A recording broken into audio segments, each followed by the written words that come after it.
জনগণের রাজনীতি নাকি রাজনীতির জনগণ? রাজনীতির আয়নায় কতটা প্রতিফলন জনগণের, তাদের অবস্থানে বা কোথায়? সেই হিসেবটাই বুঝতে যমুনা টেলিভিশনের রাজনীতির এই আয়োজনে পুরোটা সময় আপনাদের সঙ্গে আছি আমি আখলাকুস সাফা। নতুন বছর, ভোটের বছর। রাজনীতির মাঠে প্রতিদিনই চলছে নতুন নতুন মেরুকরণ। 17 বছরের নির্বাসিত জীবন শেষে দেশে ফিরেছেন বিএনপির ভারপ্রাপ্ত চেয়ারম্যান তারেক রহমান। দেশ হারিয়েছে বিএনপির চেয়ারপারসন ও আপসহীন নেত্রী খালেদা জিয়াকে। এমন এক সময়ে দেশের রাজনৈতিক অঙ্গন যখন চলছে নির্বাচনী তফসিলি সময়, জোটের রাজনীতিতে এখনও স্নায়ুযুদ্ধ।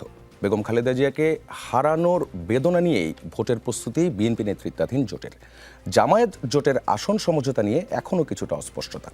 অন্যদিকে এনসিপিতে পদত্যাগের হিড়িক, আলোচনায় আছে ইসলামী আন্দোলনের ভোট ব্যাংকও।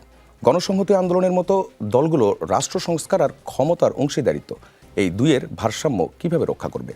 আজকের রাজনীতি কি কেবল ক্ষমতার পালাবদল নাকি অস্তিত্ব রক্ষার চূড়ান্ত লড়াই? এসব নিয়ে আজ আমাদের আলোচনা।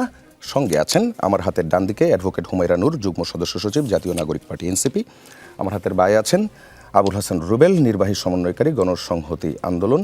আমাদের সঙ্গে অনলাইনে ভার্চুয়ালি যুক্ত হবেন বিএনপি জাতীয়তাবাদী কৃষক দলের যুগ্ম সাধারণ সম্পাদক ফজলে হুদা বাবুল এবং কেন্দ্রীয় কর্মপরিষদ সদস্য বাংলাদেশ জামায়াতে ইসলামীর ডক্টর রেজাউল করিম। আমরা শুরুতেই প্রশ্নে চলে যাই। শুরুটা করছি অ্যাডভোকেট হুমায়রা নূরকে দিয়ে। জামায়াতের সাথে জোটে যাওয়ার যে সিদ্ধান্তের একের পর এক পদত্যাগ করছে এনসিপির নেতারা, তাও আবার তারাই যারা এনসিপির বেশ চেনা মুখ। আমাদের এই রাজনীতির সত্ত্বেও বিভিন্ন সময়ে এনসিপির হয়ে তারা আলোচনায় অংশ নিয়েছেন। নতুন বন্দোবস্তের কথা বললেও এনসিপি পুরনো উপনিবেশিক ব্যবস্থার অংশীজনদের সঙ্গে আপোষ করলো এমন অভিযোগ এনে পদত্যাগ করেছেন দলের কেন্দ্রীয় যুগ্ম মুখ্য সমন্বয়ক খান মোহাম্মদ মুরসালিন। আজ বোধহয় মুশফিকও পদত্যাগ করেছেন। গণঅভ্যুত্থানের আকাঙ্ক্ষা ধারণ করে নতুন দল গঠনের 1 বছরের মধ্যেই এই আশা কি ফিকে হয়ে গেল কিনা? ধন্যবাদ আপনাকে, ধন্যবাদ আমার সহ আলোচক যারা আছেন তাদেরকে, এবং আজকে যারা আমাদের দেখছেন সবাইকে সালাম এবং শুভেচ্ছা জানিয়ে শুরু করছি। এটা অত্যন্ত দুঃখজনক যে আমাদের রাজনৈতিক যেই পথ চলাটা সেইটা মাত্র 10 মাস হলো। এর মধ্যে আসলে আমরা যেই অল্প সময় পেয়েছি, যতগুলো প্রতিকূলতা, প্রতিবন্ধকতা আমরা ফেস করেছি, এই সময়টা ছিল আমাদের সকলে একত্রিত হয়ে, ঐক্যবদ্ধ হয়ে দলটাকে গুছিয়ে নেয়ার। এইটা রাজনীতিতে তো একদিনের, এক রাতের ব্যাপার না, 1 মাস, 2 মাস, 10 মাস, 1 বছরের ব্যাপার না। রাজনীতিটা একটা দীর্ঘ পরিশ্রমের, দীর্ঘ ত্যাগের একটা যাত্রা। রাজনীতিতে নানা মোড় আসে, নানা ধরনের পরিস্থিতি তৈরি হয়, সবটা তো আপনার হিসেব মতো হয় না। আমার সহ আলোচক যিনি এখানে আছেন, আরও যারা আছেন, তারাও জানে যে জীবনের পথ চলায় এই রাজনীতির হিসাবে বিভিন্ন সময় তাদের সময়ের প্রয়োজনে দেশের স্বার্থে বাংলাদেশের মানুষের সাথে রাজনীতি করতে গিয়ে আপামর জনগণের কথা চিন্তা করে অনেক বিষয়ে, অনেক জায়গায় আমাদের নতুনভাবে সিদ্ধান্ত নিতে হয়েছে। সেই জায়গায় আমরা নতুন বন্দোবস্ত করতে এসে আমরা পুরনো বন্দোবস্তে ফিরে গিয়েছি কিনা সেই উত্তরটা আমি দিতে চাই। আমাদের সহযোদ্ধারা যেই সিদ্ধান্ত নিয়েছে, আমি মনে করি আপাত দৃষ্টিতে ওনারা হয়তো ওনাদের যেই চাওয়ার জায়গাটা ছিল সেই জায়গাটা থেকে ওনারা স্পষ্ট ধারণা, ওনারা যেটা চেয়েছিলেন সেইটা ওনারা আলোচনার মাধ্যমে সমাধান করলে আমরা অনেক বেশি পারস্পরিক বোঝাপড়াটা ভালো হতো। সেই সুযোগটা ওনারা দলকেও দেওয়া উচিত ছিল, নিজেকেও দেওয়া উচিত ছিল। যে দলের সাথে, ধরেন আমি যদি আজকে আমার দলের সাথে আমার কোনো মতাদর্শে বা আমার সাথে কোনো নীতিগত দিক থেকে কোনো আন্ডারস্ট্যান্ডিংয়ে গ্যাপ হয়, আমি কিন্তু আমার জবাবদিহিতা নিয়েই বের হব, আমি জবাবদিহিতা না নিয়ে বের হব না। তো আমি আমার ভাই বোন যারা পদত্যাগ করেছেন তাদের কাছে বিনীতভাবে অনুরোধ করব যে ধরেন আপনারা পদত্যাগের যেই আবেদন জমা দিয়েছেন, আমি জানি যে সেই আবেদন কিন্তু সবগুলো গৃহীত হয়নি, আপনারা রিকনসিডার করবেন এবং আসলে আপনাদের যে বোঝাপড়ার জায়গাটা আছে সেইটা আমি জানি ওনাদের সেই স্পেসটুকু ওনারা তৈরি করে নিয়ে ওনারা সেই জিনিসটা না, কিন্তু রিকনসিডার করার বিষয়টা তো তখন আসে যখন সমস্যাটা আদর্শিক না হয়। এখন আদর্শিক যেই জায়গাটা, সেই জায়গাটার উত্তর থেকে আমি পুরনো বন্দোবস্ত আর নতুন বন্দোবস্তের জায়গাটায় ফিরে আসি। দেখেন, আমরা একটা মধ্যপন্থার রাজনৈতিক দল গঠন করেছি। এখানে বাম দলীয় মতবাদের যারা আছেন তারাও আছেন, আমার সহ আলোচক যারা আছেন উনাদের সাথে আগে রাজনীতি করেছেন, এখন আমাদের সাথে রাজনীতি করছেন, তারাও আছেন। আবার ধরেন একদম ইসলামপন্থী রাজনীতি করেছে তারাও আছেন, আবার কিছুটা ডানপন্থী রাজনীতি করেছেন, লিবারেল ডানপন্থী তারাও আছেন। এখন আপনি যখন একটা মধ্যপন্থার রাজনৈতিক দল করবেন তখন আপনাকে সবার মতামতের গুরুত্ব দিতে হবে। আপনি যখন আপনি হয়তো খেয়াল করে থাকবেন যে একই সময় যখন এটা কি শাপলা চত্বরের বিচার আমরা মধ্যম পন্থা চেয়েছি, কি এটা নাকি এটা মিক্সড পন্থা? মধ্যম পন্থা হচ্ছে আপনি সবার মতামতকে গুরুত্ব দিয়ে একটা মধ্যপন্থা অবলম্বন করবেন। কাউকে আপনি কারো মতামতকে কিন্তু আপনার অগ্রাহ্য করার সুযোগ নেই, আবার কাউকে কারো সিদ্ধান্তের উপর ওভারল্যাপ করানোরও সুযোগ নেই। আপনি কারো উপর কোনো কিছু চাপিয়ে দিবেন না। আমরা একটা গণতান্ত্রিক প্রক্রিয়ায় সিদ্ধান্তগুলো নেওয়ার চেষ্টা করি। আপনি যদি আমার মধ্যে এই দলের মধ্যে যদি এইটা দেখেন যে আমরা কখনো কখনো যদি আমরা বামপন্থী চিন্তা ভাবনা করা যারা আছে তাদের সাথে যদি আমরা তাদের চিন্তাকে যদি ওভারশ্যাডো করতে হয় এবং তাদের চিন্তাকে যদি প্রায়োরিটাইজ করতে হয়, তাহলে তো আমাকে আমার ডানপন্থী ভাইরা বলবে যে আপনারা তো আমাদের কথা শুনছেন না, আমরা তো এইভাবে জিনিসটা চেয়েছিলাম। আমরা এই জন্য এই জায়গাটাতে আমাদের যে চিন্তা ভাবনা সেটা গণতান্ত্রিক প্রক্রিয়ায় সিদ্ধান্তগুলো নিতে চাই। এখন নতুন বন্দোবস্তে আমাদের যেই মধ্যপন্থার রাজনীতিটা কন্টিনিউ করার যে ইচ্ছাটা, যেই আদর্শিক জায়গাটা, সেই জায়গাটা আমি স্পষ্ট করতে চাই। দেখেন, আমরা বাংলাদেশের রাজনীতি করতে এসেছি মাত্র 10 মাস। আমাদেরকে এই পর্যন্ত এই যে ধরেন এই মুহূর্তে যেই নির্বাচন কেন্দ্রিক আসন সমঝোতা হলো, সেইটার জন্য আমরা যতজন আমাদেরকে সমালোচনা করছেন তারা কেউই কিন্তু আদতে শুরু থেকে আমাদেরকে সেই সহযোগিতার হাতটা বাড়িয়ে দেননি। প্রতি মুহূর্তে সেকেন্ডে আমাদেরকে নানান রকম খোঁটা দিয়ে, আমাদেরকে বাধাগ্রস্ত করে, ভয় দেখিয়ে, বকাঝকা করে নানাভাবে আমাদেরকে প্রতিহত করার চেষ্টা করেছে। আশার বাণী সাধারণ জনগণ শুনিয়েছে। সুতরাং আমাদেরকে যদি কেউ প্রশ্ন করার অধিকার রাখে, সেইটা হচ্ছে একদম সেই সাধারণ মা বোনেরা, সেই বাবা, সেই ভাইয়েরা যাদের সাথে আমরা জুলাই যাত্রা করেছিলাম এবং অতি আগ্রহের সাথে তারা শুনতে এসেছিল আমরা কোন রাজনীতিটা করতে এসেছি, আমরা কি করতে এসেছি। আসেন সেই কথাটা বলি। সেই কথাটা হচ্ছে আমরা এই নতুন বাংলাদেশ গড়তে চাই, দুর্নীতিমুক্ত একটি সংস্কার যেই বাস্তবায়নের যে আশা আকাঙ্ক্ষা, আমরা জাতীয় ঐক্যমত্য কমিশনে আলোচনা হয়েছিল সেটার মাধ্যমে সেটার জন্য যে গণভোট হবে, তার পরবর্তীতে যেই সিদ্ধান্তগুলো বাস্তবায়নের যে প্রক্রিয়া গঠন হবে, সেইটার পক্ষে যারা কাজ করবে, আগ্রাসন বিরোধী যেই যুদ্ধটা আছে, যেই সংগ্রামটা আছে, সেই সংগ্রামটা যারা করবে তাদের সাথে আমরা রাজনীতিটা করব। এইটা সারা বাংলাদেশের মানুষ। এখন একটা জোটের সাথে আমরা আসন সমঝোতা করেছি, তার মানে কি আমরা আমাদের নিজস্ব দলীয় আদর্শ কম্প্রোমাইজ করে ফেলেছি? কোনো অবস্থাতেই না। ধরেন বিএনপি যে এতগুলো বছর, বিএনপি তো একটা নির্বাচন করেছে। আপনি যার সাথে যার জোটে গেলেন, আপনি তার একটা পন্থা আছে। আপনি বলছেন যে জামায়াতের সঙ্গে জোট করে এখানে কিন্তু 12 দলীয় জোট, এই 12 দলীয় জোটের মধ্যে অন্য পন্থার কারা কারা আছে? নেতৃত্ব নেই। অন্য পন্থার কারা কারা আছে? অথবা ধরেন এনসিপির মতোই বার কারা আছে? আচ্ছা, আমি এই জিনিসটা আরো এক্সপ্লেইন করছি আপনাকে। এলডিপি একটু একদিকে হেলে পড়লেন না? এলডিপিও এসছে, কিন্তু এখানে একটা কারণ আছে। ধরেন আমাদের তো আলোচনা দুই পক্ষের সাথেই হচ্ছিল, দুইটা জোটই আমাদেরকে অ্যাপ্রোচ করছিল। তারপরে আমরা যখন যেখানে দেখলাম যে ন্যায্যতার যে প্রশ্ন এবং দুর্নীতি বিরোধী অবস্থানে যারা কঠোর, যারা সংস্কারের পক্ষে কথা বলবে, আমাদেরকে তাদের সাথে থাকতে হবে।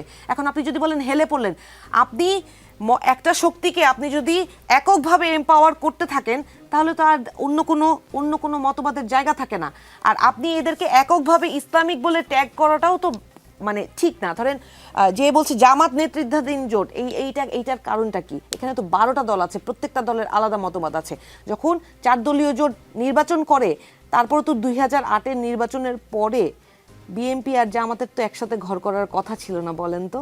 আমি গত 24 সালেও আমি দেখেছি সুপ্রিম কোর্টে ইলেকশনে বিএনপি আর জামাত একসাথে প্যানেল দিয়েছে, একসাথে ঘর করেছে, একসাথে জিতে এসেছে। তাহলে এত দীর্ঘদিনের সংসার, তারা কেউ একজন আরেকজনের রাজনৈতিক আদর্শে মার্জ হয়ে গেল না। কিন্তু আমরা নতুন রাজনীতি করতে এসে আমরা এত সাহসী, যেই সাহস নিয়ে আমরা বুকে গুলি নিয়ে আমরা বাংলাদেশকে নতুন করে পুনরুদ্ধার করতে পেরেছি, আমাদের মতো দুঃসাহসী ছেলে মেয়েকে মতবাদ ওভারনাইট চেঞ্জ করে ফেলবে, এই ভাবাটাও তো ঠিক না। হুমায়রা, আপনাকে ধন্যবাদ। আমরা যেতে চাই আবুল হাসান রুবেলের কাছে। বিএনপির সাথে আসন সমঝোতা হয়েছে, আবার আলাদা করে অন্যান্য আসনে প্রার্থী দিয়েছেন আপনারা। এই কৌশলের সুবিধা কি আর অসুবিধা কি ফেস করছেন কোনগুলো? ধন্যবাদ। প্রথমত আমি বলি যে আমরা বিএনপির সঙ্গে আমাদের একটা আসনে তারা আমাদের একটা ছাড় দিয়েছেন বলা যেতে পারে। এটাকে আপনি একসঙ্গে আমরা বহুদিন ধরে এক ধরনের যুগপৎ আন্দোলন করেছি এবং যুগপৎ আন্দোলনের ধারায় এটা হয়তো তারা একটা ছাড় দিয়েছেন, কিন্তু আসলে আমরা একটা লং টার্ম ভিশন নিয়ে আসলে রাজনীতিটা করি এবং লং টার্ম ভিশন নিয়ে রাজনীতি করতে হলে জনগণের ভেতরে আমাদের যে উপস্থিতি, সেই উপস্থিতিটা আসলে আমাদের বজায় রাখতে হবে এবং জনগণকে ভেতরে এই রাজনীতিটা আমাদের নিয়ে যেতে হবে। সেটার জন্য আমরা আবার বিভিন্ন জায়গায় আমাদের যে দলীয় প্রার্থী, সেই প্রার্থীদেরও রেখেছি, যাতে করে আসলে এই রাজনীতিটা, আমি তো মনে করছি না যে আসলে বিএনপির সঙ্গে এই মানে জোট করার ভেতর দিয়েই আসলে আমার রাজনীতির আলাদা প্রয়োজনীয়তাটা এটা শেষ হয়ে গেছে, এরকম আমি মনে করছি না। ফলে আমার রাজনীতিটাকে জনগণের ভেতরে নিয়ে যাওয়ার জন্য আলাদাভাবে জনগণের ভেতরে হাজির হওয়া, তার ভেতরে পলিটিক্সটাকে নিয়ে যাওয়া এবং সেই জায়গা থেকে ধরেন আসলে প্রত্যেকটা রাজনৈতিক দলের তো একটা লক্ষ্য উদ্দেশ্য থাকে, সেজন্যই তো তারা আলাদা আলাদা দল, এবং সেই আলাদা আলাদা যা দল হওয়ার ফলে এই জায়গাতে আমাদের লক্ষ্য উদ্দেশ্য আর বিএনপির লক্ষ্য উদ্দেশ্য তো আসলে সবসময় এক জায়গায় মিলবে না। একটা নির্বাচনী সমঝোতা কিংবা আসন সমঝোতা, এবং আমরা মনে করি যে ধরেন একটা আসন আমরা পেয়ে গেলাম আর আমরা আমাদের রাজনীতিটা একেবারে সাথে সাথে বিকশিত হয়ে গেল, সেটা তো আসলে সম্ভব না। তাহলে আসলে জনগণের ভেতরে এই আমাদের রাজনীতির আওয়াজটা নিয়ে যাওয়া, এটার একটা উপলক্ষ হচ্ছে নির্বাচন। এই নির্বাচনকে উপলক্ষ রেখে এবং সামনের দিনেও আমরা যে লড়াই চালিয়ে যাব বিভিন্ন ফ্রন্টে, আসলে যে আমরা আমাদের লড়াই চালিয়ে যাব, সেই লড়াই চালিয়ে যাওয়ারও একটা জায়গাটা হচ্ছে আমাদের প্রার্থীরা যেভাবে থাকবেন, এবং আমরা এই নির্বাচনের বাইরেও আমরা আসলে নানা ধরনের ক্যাম্পেইনের ভেতরে থাকব এবং নানা ধরনের রাজনৈতিক প্রোগ্রামের ভেতরে থাকব। ফলে আমরা নির্বাচনকে আমাদের পথের ভেতরে একটা অংশ হিসেবে দেখছি, নির্বাচনকে কোনো একটা গন্তব্য হিসেবে না দেখে পথের একটা অংশ হিসেবে দেখছি। আচ্ছা, একটা বিষয় নির্বাচন অ্যাপ্রিশিয়েট করতে চাই ফাইমে, সেটা হচ্ছে উনারা বিএনপির সাথে রাজনৈতিক জোটে গেলেও আমরা দেখেছি একটা রাজনৈতিক দল যারা অভ্যুত্থানে তাদের পার্টিসিপেশন আছে বলে দাবি করে, তাদের দলীয় নেতারা কেউ কেউ তো দল বিলুপ্ত করে বিএনপিতে যোগ দিয়েছে এই জোটে, কেউ কেউ দল থেকে পদত্যাগ করে বিএনপির এই জোটে গিয়েছে শুধুমাত্র ধানের শীষ প্রতীকের জন্য। আমি গণসংহতি আন্দোলনকে ধন্যবাদ জানাই যে জনাব জোনায়েদ সাকি প্রথম দিন থেকে বলেছেন যে উনি বিএনপির সাথে জোটে গেলে উনি মাথালে মার্কায় উনি নির্বাচন করবেন, এবং আজ অবধি উনি উনার কথা রেখেছেন এবং নিজস্ব স্বকীয়তা উনার রাজনীতিটাকে উনি স্ট্যাবলিশ করার চেষ্টা করছেন। এবং একইভাবে আমরাও একটা নির্বাচনী আসন সমঝোতায় গেলেও আপনার অ্যাপ্রিসিয়েশনটা পেয়েছি, আমরা আবারও ফিরবো আপনার কাছে, আমরা আবারও ফিরবো আপনার কাছে। দ্বিতীয় যে প্রশ্নটা ছিল, নির্বাচনের পর ধরে নেই যদি বিএনপি সংখ্যাগরিষ্ঠতা পায় এবং সংস্কারের প্রতিশ্রুতি থেকে কিছুটা সরে আসে, তখন আপনাদের ভূমিকা কি হবে? ধন্যবাদ। আমরা তো আসলে অনেকগুলো প্রতিশ্রুতি, অনেকগুলো আসলে এটা বলে হচ্ছে যে জুলাই সনদে আমরা স্বাক্ষর করেছি, ফলে এটাতে আসলে বিএনপিও স্বাক্ষর করেছে। ধরেন আমরা বিএনপির সঙ্গে 31 দফার ভেতরে দিয়েও আসলে এক ধরনের চুক্তিতে আবদ্ধ বলতে পারেন, ফলে সেইখানেও আমরা একটা সুনির্দিষ্ট লক্ষ্যের ভিত্তিতে আসলে আছি। এইখান থেকে যদি বিএনপি সরে যায়, অবশ্যই আমরা সেটার মানে বিএনপিকে এই বিষয়ে করবো যে আপনারা এখান থেকে সরতে পারেন না, কারণ আপনারা এই বিষয়ে অঙ্গীকারবদ্ধ এবং এই অঙ্গীকারের জায়গা থেকে আপনাদের এই অঙ্গীকারটা আসলে পালন করা দরকার।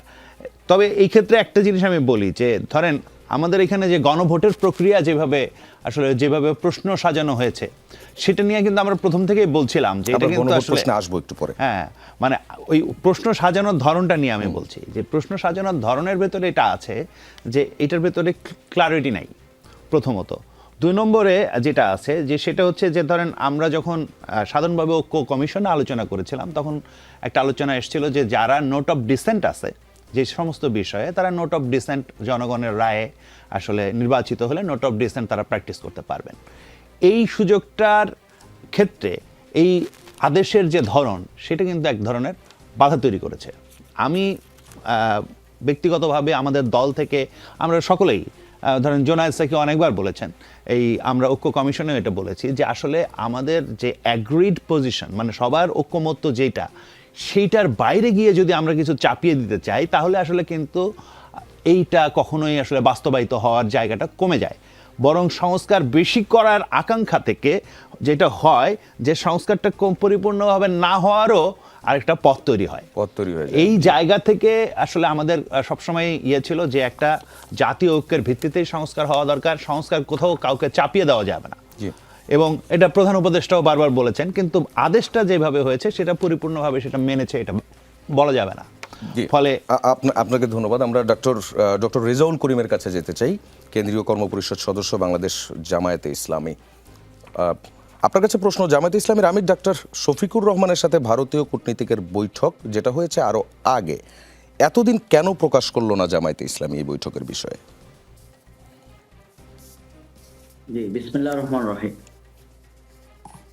যমুনা টিভির সম্মানিত দর্শক শ্রোতা মণ্ডলী এবং সম্মানিত আমার সহ আলোচক বৃন্দ যারা শুনতে পাচ্ছেন, সবাইকে আন্তরিক সালাম অভিনন্দন। হ্যাঁ, প্রথম কথা হচ্ছে যে আমাদের সাথে জামাত নেতৃবৃন্দের সাথে, বিশেষ করে আমাদের আমির জামাতের সাথে যেই রাষ্ট্রদূত বা বিভিন্ন দেশের যে কূটনীতিকদের সাক্ষাৎ, এটি সবগুলোই আপনারা দেখেছেন যে আমাদের কেন্দ্রীয় অফিসে অথবা আমির জামাতের বাসায় অথবা তারা টাইম নিয়ে কিন্তু আমাদের সাথে সেই প্রোগ্রামগুলো হয়েছে এবং সেগুলো মিডিয়ায় আমাদের বক্তব্য ছিল। আমরা তাদের সাথে সাক্ষাতের বিষয়ে উভয় রাষ্ট্রদূত সেখানে ব্রিফ করেছে। সুতরাং রাজনীতিতে হঠাৎ করে একটা দোয়াশা আমরা লক্ষ্য করলাম যে জামাত আমিরের সাথে অন্য আরেকটি দেশের রাষ্ট্রদূতের অথবা তাদের কূটনীতিকের সাক্ষাৎ নিয়ে যে জায়গাটা তৈরি করা হয়েছে, আমরা মনে করি যে এটি একটি রাজনৈতিক বিভ্রাট ছাড়া আর অন্য কিছু না। এক ধরনের বিভ্রান্তি ছড়িয়ে দেওয়ার জন্যই কারো কারো পক্ষ থেকে এই উদ্যোগটা কখনো কখনো আমরা দেখেছি। এর আগেও আমরা এই জাতীয় ঘটনা দেখেছি যে জামাতের সাথে অমুক রাষ্ট্রদূত অথবা গোপন বৈঠক অথবা সেখানে এটা সেটা, এরকম অনেক আলোচনা আমরা দেখেছি। সুতরাং আমরা এগুলোকে খুব বেশি না, আমি কিন্তু কোথাও আপনাকে গোপন বৈঠকের কথা বলছি না। আমি বলছি যে এই বৈঠকটা হয়েছে আরো আগে, কিন্তু এটা এতদিন কেন প্রকাশ করা হলো না, কেনই বা এখন এসে গোপন বৈঠকের কথা উঠছে? এগুলো উঠছেই তো কারণ হচ্ছে এতদিন এটা প্রকাশ্যে আসেনি, সামনে আসেনি। না, আমি তো স্পষ্ট বলেছি যে আমাদের সাথে অন্য দেশের রাষ্ট্রদূত অথবা কূটনীতিকদের যে বৈঠকগুলো সেগুলো ওপেন। সুতরাং সেটা কতদিন আগে কার সাথে কখন বৈঠক হয়েছে সেটার আলোচনা এখন রাজনৈতিক ময়দানে নিয়ে এসে আরেকটি সরগরম তৈরি করা, আমি মনে করি এটা এক ধরনের রাজনৈতিক বিভ্রান্তি তৈরি করার জন্য এগুলো করা হচ্ছে। এটাকে আমরা এর বাহিরে কোনো কথা বলতে চাই না, বরং এটার ব্যাপারে আমাদের দলীয় স্টেটমেন্ট আছে এবং আমাদের সংগঠন জুলাই আন্দোলনের মধ্য দিয়ে আমাদের অফিসের কার্যক্রম, আমাদের নেতৃবৃন্দের যে সাক্ষাৎগুলো প্রতিনিয়ত সেগুলো হচ্ছে। সুতরাং এখানে আলাদা করে গোপন বৈঠকের আলোচনার প্রশ্ন, সেগুলো তো যেগুলো হয় সেগুলো তো আমরা জানতেই পারি, কিন্তু ওই বৈঠকটা সম্পর্কে আসলে জানতে আমাদের অনেক সময় লেগে গেল। তাও জামায়াত আমির নিজে ফেসবুক পোস্ট করলেন, সেই পোস্টে তিনি বলছেন ভারত সে বৈঠকের কথা গোপন রাখতে বলেছিল, কিন্তু সেটা আর গোপন থাকেনি। না, অন্য আপনি কি শুনতে পাচ্ছেন আমাকে? কিন্তু আমরা এরকম ধোঁয়াশা রাজনীতি কিন্তু আমরা অনেক সময় দেখেছি যে অমুকের সাথে অমুকের বৈঠক অমুক জায়গায় হয়েছে। আমরা এনসিপির কথাই যদি আমরা বলি, তাদের সাথে আমেরিকার সাবেক রাষ্ট্রদূতের বৈঠকটা নিয়ে যে একটা বড় ধরনের বলা যায় পলিটিক্যাল একটা ডিজাস্টার তৈরি করা হয়েছে, কিন্তু আমরা পরবর্তীতে খোঁজ খবর নিয়ে দেখলাম যে সেই ধরনের কোনো ঘটনাই সংঘটিত হয় নাই। তো সুতরাং এই জাতীয় বিষয়গুলো শুধু একটা না, আমাদের দেশের রাজনীতিতে অনেক সময় আমরা দেখেছি। সেই ধরনের আরেকটা ঘটনা আপনি বলতে পারেন। জামায়াত আমির বলছিলেন, তিনি তার ফেসবুক পোস্টেও বলেছেন যে এই বৈঠকের বিষয়টা ভারতের পক্ষ থেকে গোপন রাখতে বলা হয়েছিল। তো এটা আসলে গোপনীয়তাটা রক্ষা করলেন না কেন, অথবা তিনি বা কেন করলেন না? না, এটা তো এই বৈঠকের আলোচনা যখন এসে গেছে তখন তো উনি ওনার বক্তব্য দিয়েছেন। সুতরাং জামাত আমিরের যে বক্তব্য সেটা তো উনি স্পষ্ট করে বলেছেন ওনার বক্তব্যটি। সেটা নিয়ে তো আমি মনে করি আর দ্বিতীয়বার আমার মতো ব্যক্তিকে পর্যালোচনার কোনো অপেক্ষা রাখে না। মানে আপনি এই বিষয়টাতে আসলে মন্তব্য করতে চাচ্ছেন না, আমি কি এটা ধরে নিব? উনি ওনার বক্তব্যটা দিয়েছেন, সুতরাং এই ব্যাপারে আমি আর কোনো মন্তব্য করতে চাই না। জি, আপনাকে ধন্যবাদ। আবারও ফিরবো আমাদের সঙ্গে, যেতে চাই ফজলে হুদা বাবুলের কাছে। প্রথম প্রশ্নই সেটি হচ্ছে, বেগম খালেদা জিয়ার মৃত্যুর পর এই প্রথম বড় কোনো নির্বাচনে যাচ্ছে বিএনপি। দলের কর্মীদের আবেগ এবং সাংগঠনিক ঐক্যের উপর কি ধরনের প্রভাব পড়তে পারে?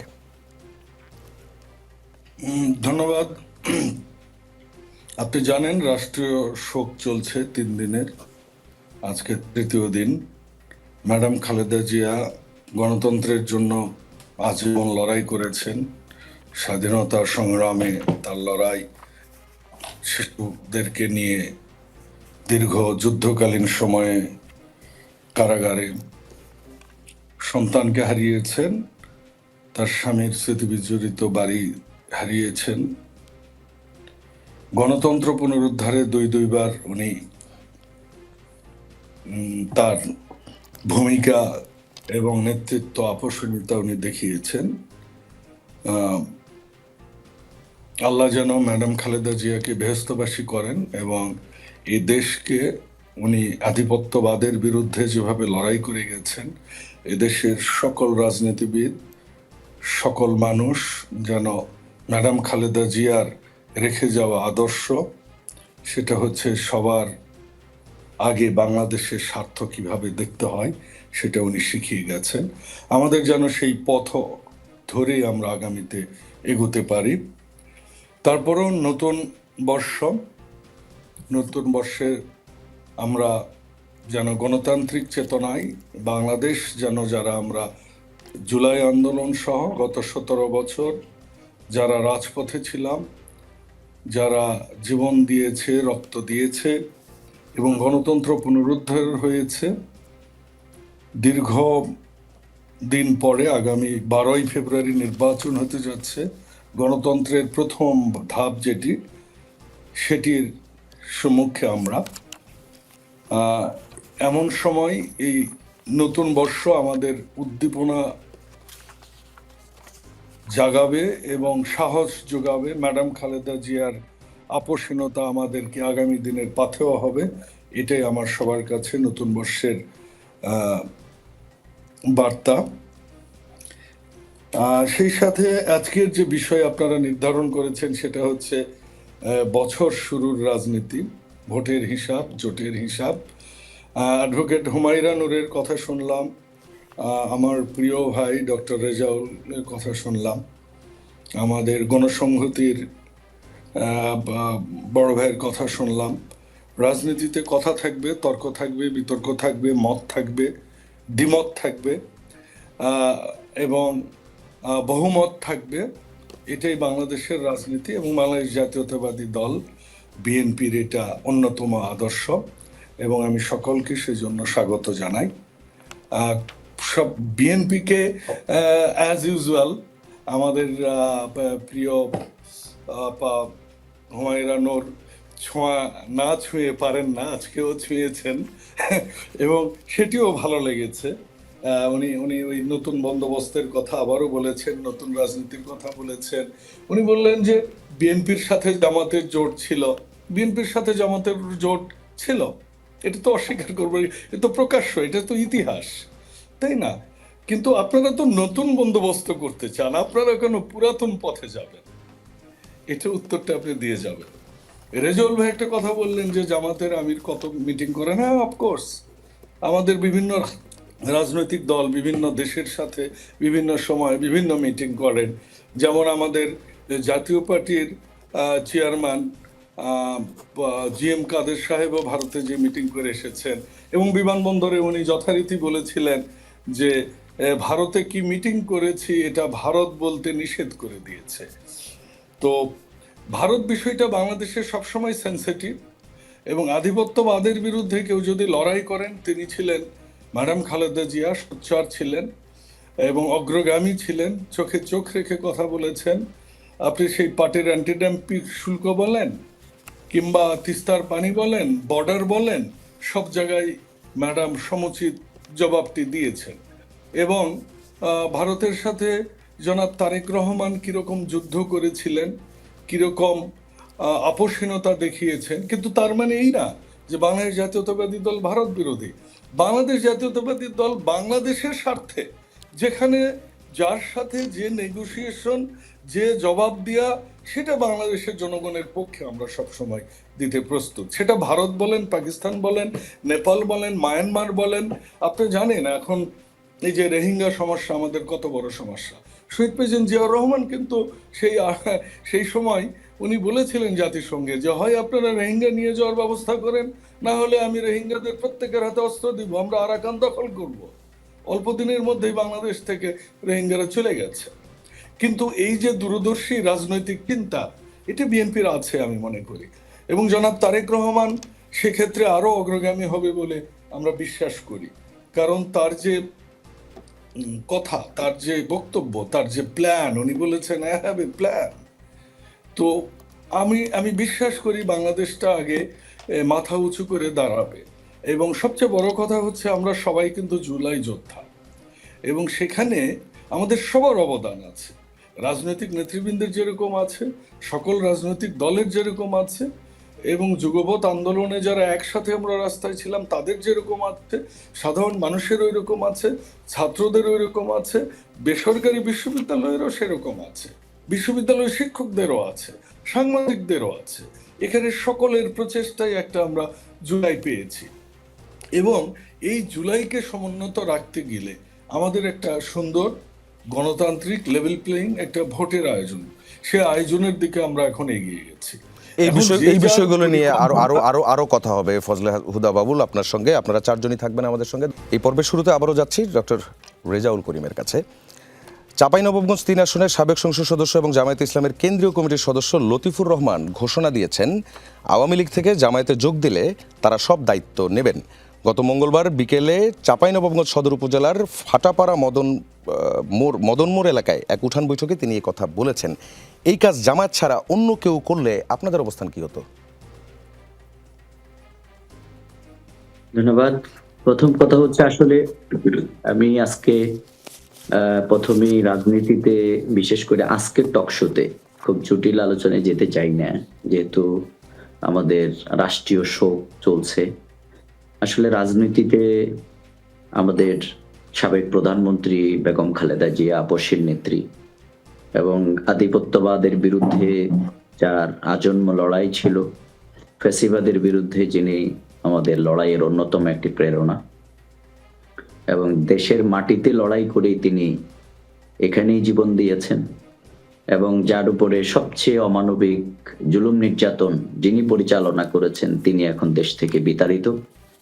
সুতরাং আমরা মনে করি রাজনীতিতে এটি আমাদের জন্য একদিকে যেমনি বিরাট একটি শিক্ষা, আবার বেগম খালেদা জিয়া দেশের স্বাধীনতা, সার্বভৌমত্ব এবং তার আপসহীন নেতৃত্বের মাধ্যমে তিনি গোটা বিশ্বের দরবারে বাংলাদেশকে যেভাবে আজকে তুলে ধরেছেন, আমি মনে করি আমাদের রাজনৈতিক কর্মীদের জন্য এখানে বড় একটি শিক্ষা রয়ে গেছে। ঠিক আছে, এটা আপনি বললেন। এখন আমি আপনার কাছে জানতে চাই, আপনি কি জটিল আলোচনায় যাবেন না, নাকি এই প্রশ্নের উত্তরটা দিবেন না? আমরা মনে করি সেই পার্টটি আমাদের এখানের জন্য খুবই গুরুত্বপূর্ণ। আমি আবারও আজকের এই দিনে আমাদের সেই আপসহীন নেত্রী বেগম খালেদা জিয়া, তার জন্য আমরা দোয়া করি, আল্লাহ তাআলা তাকে জান্নাতুল ফেরদাউস নসিব করুন। এবং আমাদের আমির জামাত ভারপ্রাপ্ত চেয়ারম্যানের সাথে সাক্ষাৎ করেছেন। আমরা মনে করি রাজনৈতিক তার অভূতপূর্ব যে জানাজা এবং সকল দল, মত, ধর্ম, বর্ণ নির্বিশেষে বাংলাদেশ আজকে আবার নতুন করে জুলাই বিপ্লব পরবর্তী যেখানে এসে দাঁড়িয়েছে, এটি আমাদের জন্য এগিয়ে যাওয়ার, ফ্যাসিবাদের বিরুদ্ধে, আধিপত্যবাদের বিরুদ্ধে লড়াইয়ের নতুন আরেকটি ধাপ তৈরি করেছে। আপনি যে প্রশ্নটি করেছেন এটি আমি এটা দেখি নাই, আমি আপনার থেকে শুনলাম।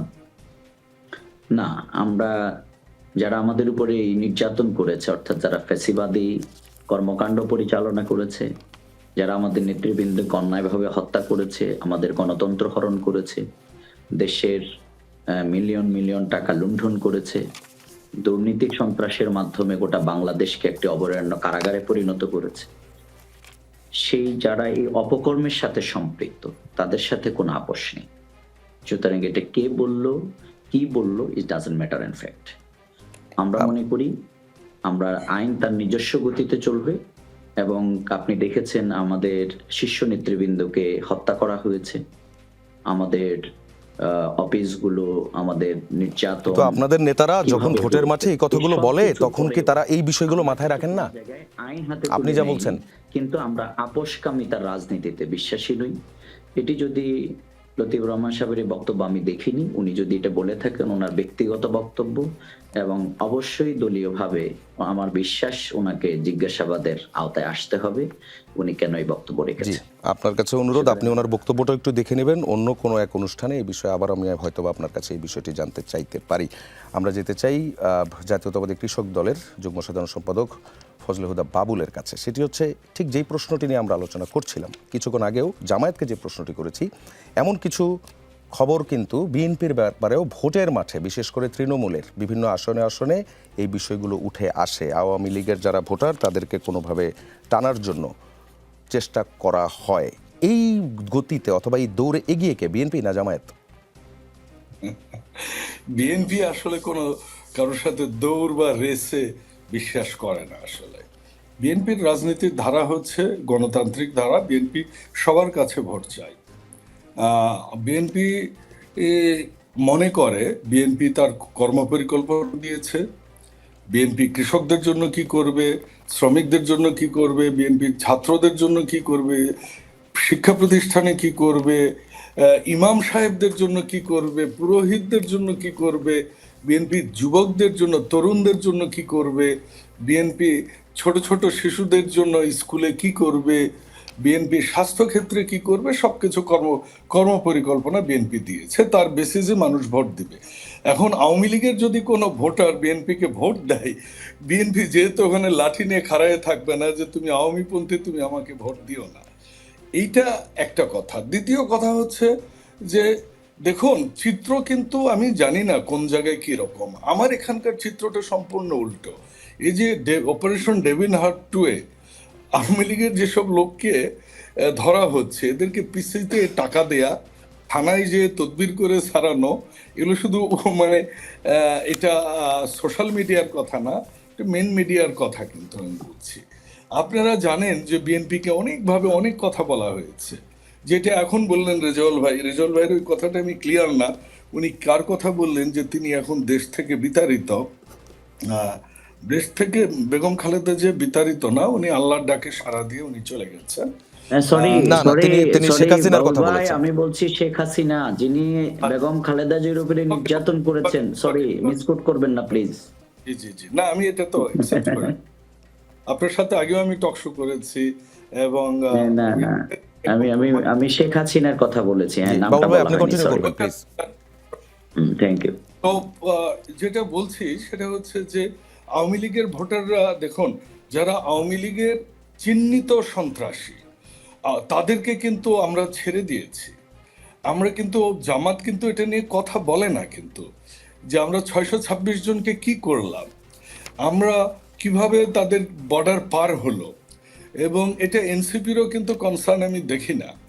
কিন্তু বিষয়টা হচ্ছে কি, দেখুন জামাতের আমির কিন্তু এসেই বললেন শুরুতেই 5ই আগস্টের পরে ভারতের সাথে আমাদের বন্ধু সুলভ থাকবে।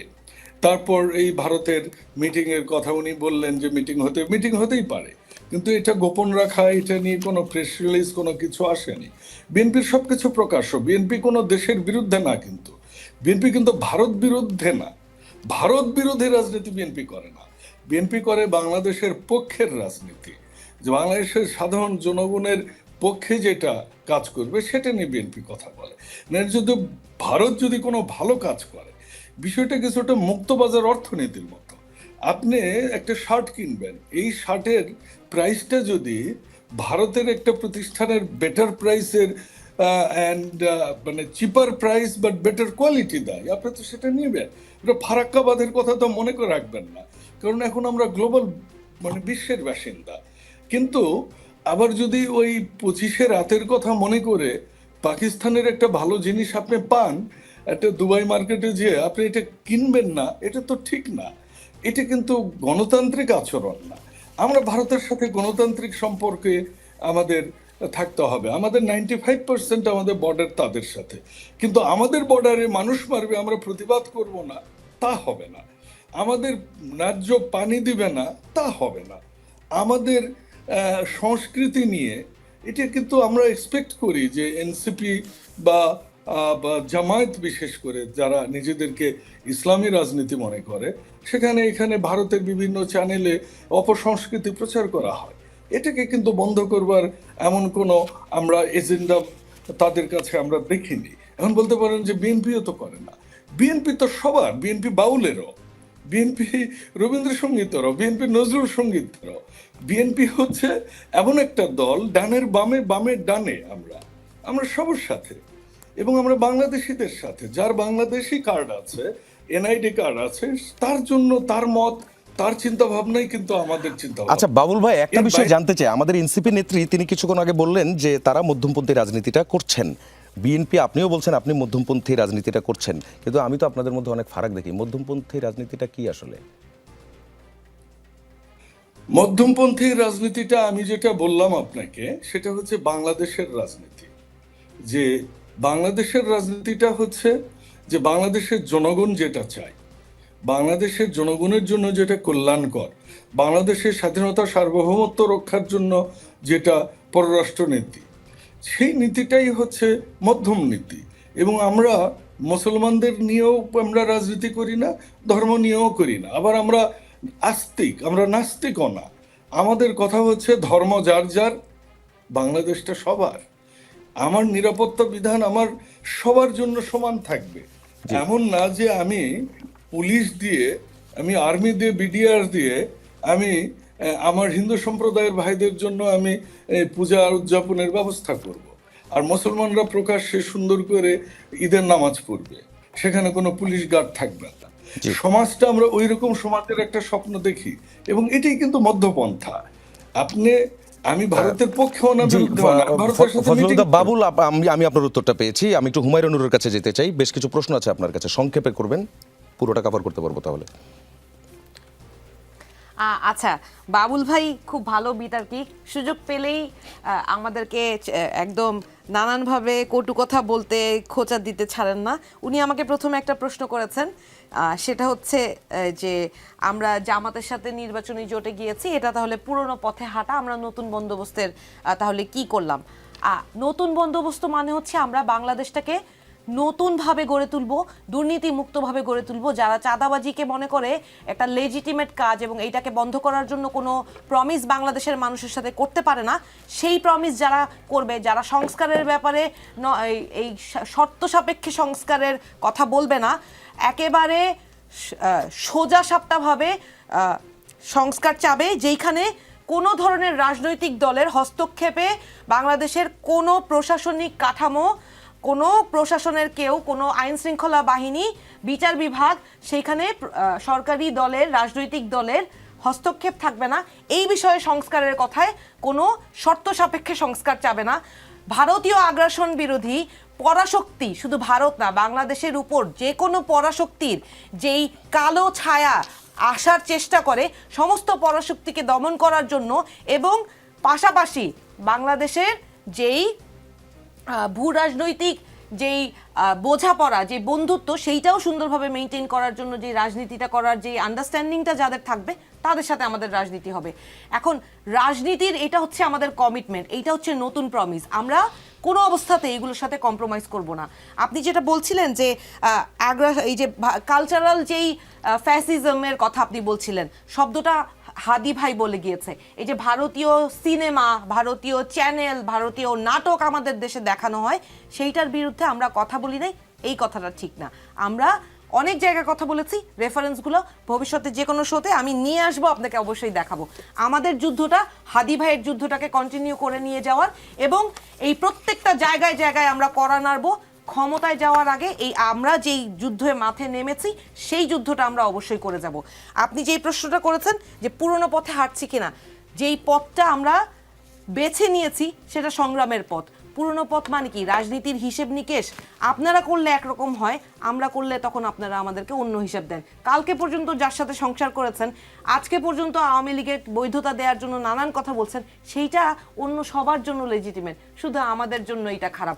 দেখেন, আপনি হিসেব করে দেখেন, বিএনপি এবং জামাতের কথাই যদি ধরেন, যেইভাবে আওয়ামী লীগকে পুনর্বাসনের কথা বলছে, আমরা কিন্তু এই পুরনো কথাগুলো একই সুরে বলছি না। আমরা কি বলছি?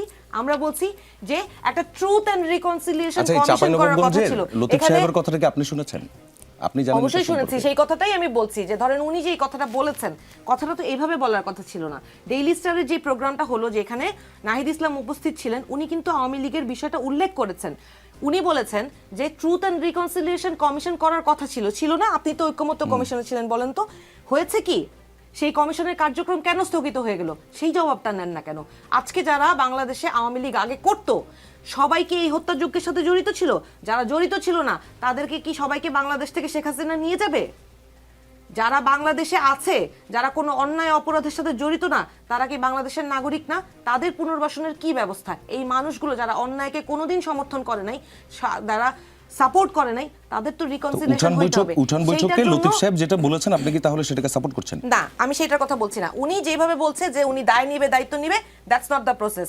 যে অন্যায় করবে তাকে স্বীকার করতে হবে যে আমি অন্যায় করেছি, আমি ভুল করেছি, আমার এই অবস্থানটা ভুল ছিল, আমি অনুতপ্ত।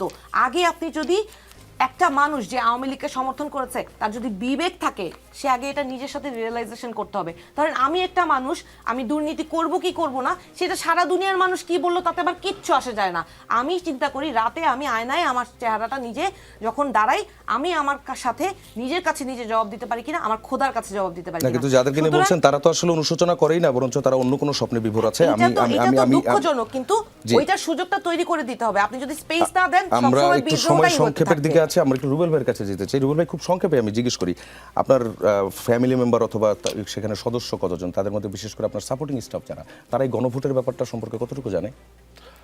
ধন্যবাদ। আচ্ছা, এটার সঙ্গে আমি আপনার সেই রেফারেন্সটা বলে দিই, কারণ হচ্ছে আজকে প্রধান উপদেষ্টার প্রেস সচিব তিনি বলছিলেন 90% মানুষ সামাজিক মাধ্যম ব্যবহার করে এবং তারা সবাই জানে গণভোটের বিষয়টা এবং গণভোটে তারা হা ভোট দিবেন।